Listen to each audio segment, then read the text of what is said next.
Hey everybody, it's Murgle, and today I have finished out all 36 of the artifact challenges from the Mage Tower, so I'll be summarizing the experience and just saying my best and worst ones, things like that. Anyways, let's just jump into it.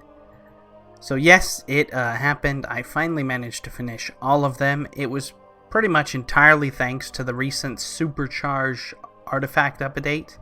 The main reason I say this is because before that update, I just did not have the motivation to keep grinding artifact power on every single class and spec. I had gotten to about 12 skins before I originally just called it quits. Then the update came out and I kicked myself into shape saying I just need a little bit of gear and I can probably do it on all of them. And sure enough, it worked out. So when I say a little bit of gear, I'll tell you that on all of the alts, I had 2 legendaries both at 1000 item level. It was random legendaries. Only one character actually got a decent legendary. But I just did a few, caches, LFR, junk like that, just because the first 2 legendaries will always be obtained fairly quickly. However, I opted to only grind out a single legendary, and then the second legendary that I used on every toon was the ring for killing Argus. The rest of the gear was, and I kid you not, anything I obtained that had a higher item level. That's what I opted for. I didn't bother checking stat weights. I didn't sim any DPS. Nothing. I just said, oh, it's a higher item level, I'll equip it. And I did this, and usually by the end of one Antorus run, LFR run, with lots of whispers saying, hey, do you need that? In between, I'd leave with about 898, I think was the lowest, all the way up to 912 being the highest that I had. But I would say the average was about 901 to 904. That was about what everybody was at. The best one, I think, was just the warrior who had like 912. Everybody else was below that. And though none of this gear was optimized, not a single character even managed a 2-piece set bonus from all of the runs I did. And that was with using token rolls too. Token rolls just weren't coming through.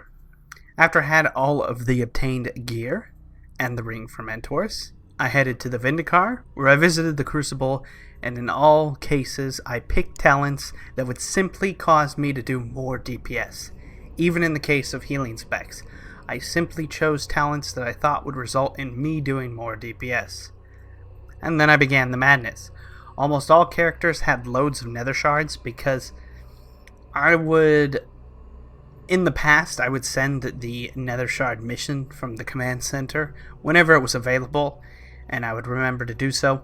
And this resulted in me saving up about 15,000 to 30,000 nether shards on a lot of the characters, so I had more than enough attempts. At this point, though, I simply just went down the list and completed all challenges on a single character before I moved on. I took 375 versatility buff food, simply because I didn't bother to check what the best stat weight was, so I figured reduced damage taken, increased damage dealt. Versatility is overall going to help just about anybody. It can't be bad, right? It's better than no buff food. And I also used potions of prolonged power for pre-potting, potting in between the poles, things like that. Wherever it was used, I used potion of prolonged power. And then drums for heroism. I don't really feel like you would need any of that if your toon was geared and optimized. But honestly, there's no reason not to bring them too. They're not that expensive, and if you haven't got the challenge, you might as well bring it. When it came to DPS challenges, I had absolutely no issue meeting any of the DPS checks, save for the exception of Survival Hunter. I got very, very close on Survival Hunter, and Shadow Priest. Because my gear was so unoptimized, I couldn't do Surrender to Madness method for the Shadow Priest. I actually had to go out of my way and do the whole fight naturally, but other than those 2 exceptions, I met all DPS checks with very little difficulty. And I would say most of it came down to probably me also not knowing how to play each spec completely fully, right? Previously, I really only played one of every spec of every class, so to go out and learn each of the specs, I didn't look anything up. I didn't look any optimal rotations, I didn't look for talents to pick, I just simply read the talents, and I knew what the fights were because I had already done, like I said, 12 in the past, so I knew most of what each of the fight was, and I said, will this help me in the fight or not? And then I would think of what kind of situations I'm going to meet in them, and that's how I picked my talents. I didn't look at anything good for each class, so I was very much playing all of them blind, I would say. Nonetheless, after a few attempts on each and every class and spec, I was able to get them down. I think the longest grinds amongst all of them would probably be Prot Warrior and Holy Priest. I think I spent at least 12 attempts on the Prot Warrior, and probably about 20 to 25 on the Holy Priest. I didn't count them. Other than those two, all challenges were beat in under 10 attempts. Most of the time in under 5. Again, it didn't really help that I was playing most of these specs blind, so I'm a Holy Priest. It was so difficult to just find a build that there's like only one specific build, and this could come down to the fact that I was only 902 item level, bad stat weights, things like that, but I had to run one specific talent or I literally couldn't do it. It just needed that talent. And it all came down to just trial and error. That's how I did them all, trial and error.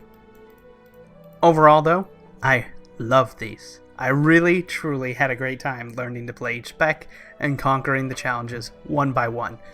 I would consider myself mostly a solo player. I do raid here and there, I do dungeon content, things like that, but I love anything that I can do solo because it's really just like, hey, I earned that. If you do a raid, there's always like, hey, you got carried or something like that, but when it comes to solo content, you can't get carried because it's just you. It's all up to you.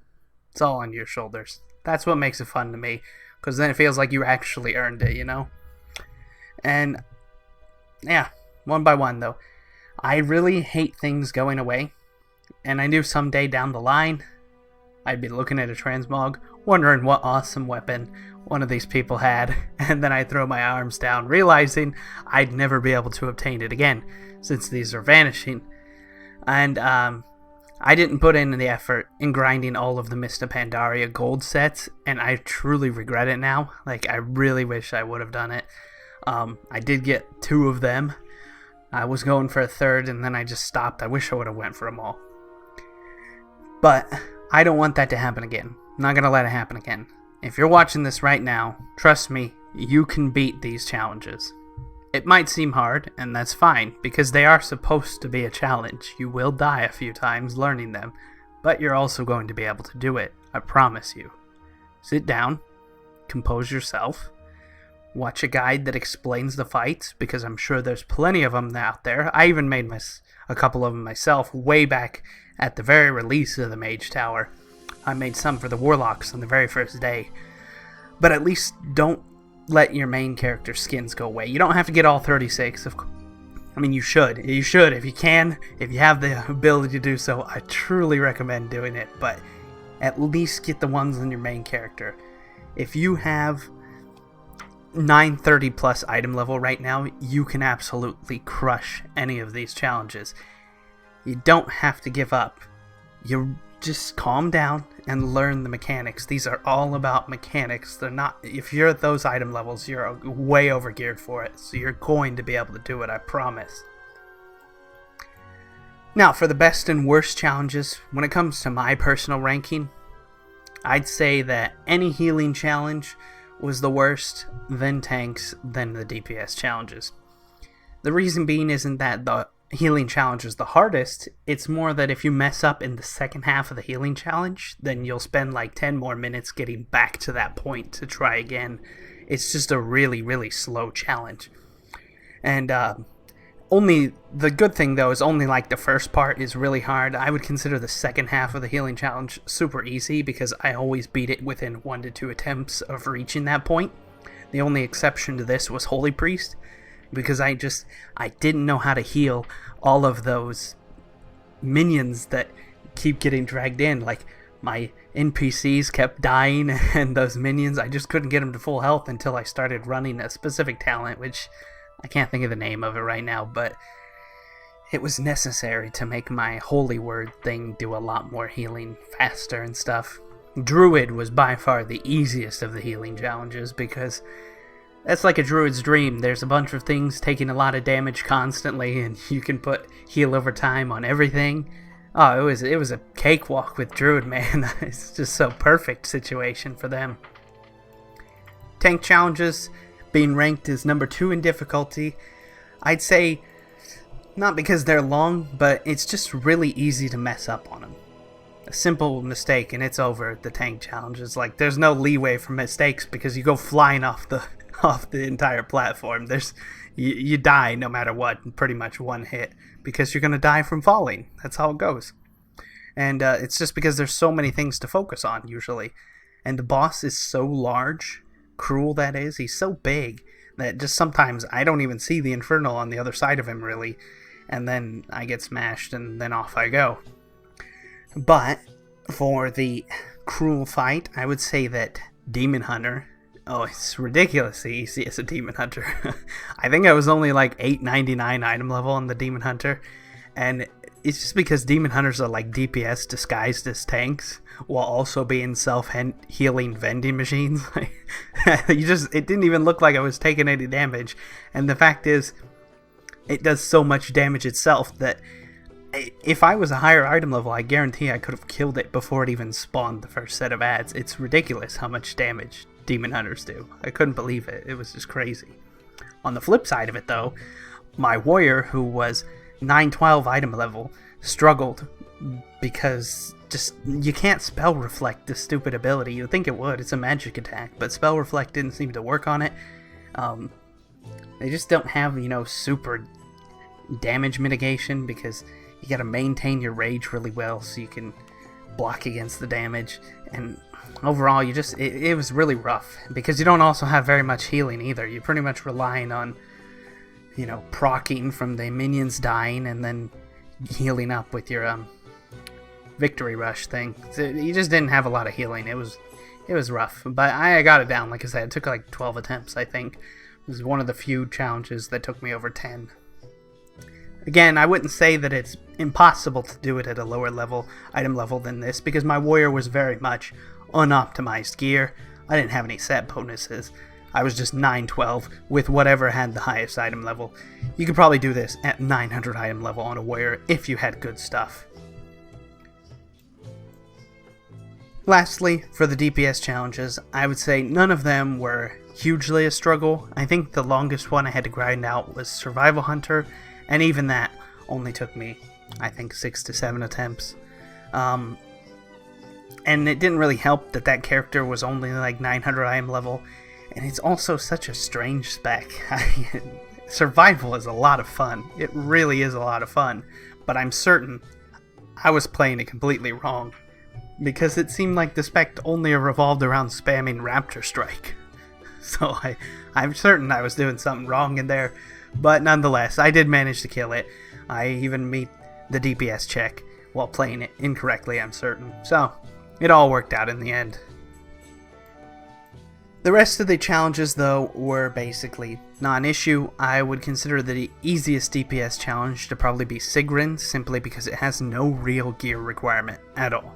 This was one of the fights that I actually made a guide on the first day the Mage Tower ever came up, like a year ago, and I beat this challenge at 880 item level with 36 points, and my artifact is Demonology.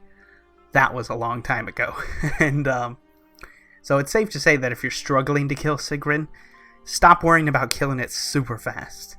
The fight took me a long time when I was doing it way back then, but there's no rush, because after a certain point the mechanics pretty much just stop, and you just have to avoid Valkyr lines and break the shield.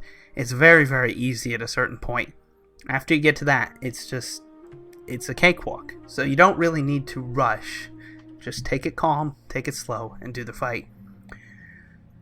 Most of these things, most of the challenges are just about doing mechanics. It's not really hard about how hard you DPS. A couple places it is, but overall, you can really take these things slow, especially with the gear we have available now. Anyways, if you have any questions or tips for the challenges, feel free to drop them below. I will try to answer anything anyone asks and explain to my best of my abilities how I handled each of the situations and what got me through it. Good luck to all of you out there. I hope that you go back if you have given up at this point and at least toss in a few more attempts, because I truly believe you can beat it. If you think you can't, you think it's impossible, just realize that I did all these with absolutely terrible legendaries and roughly 900 item level on all these characters. You can beat it. You really can. Just take it calm. Thank you for watching. Hope you enjoyed. And I will see you again very soon. Bye-bye.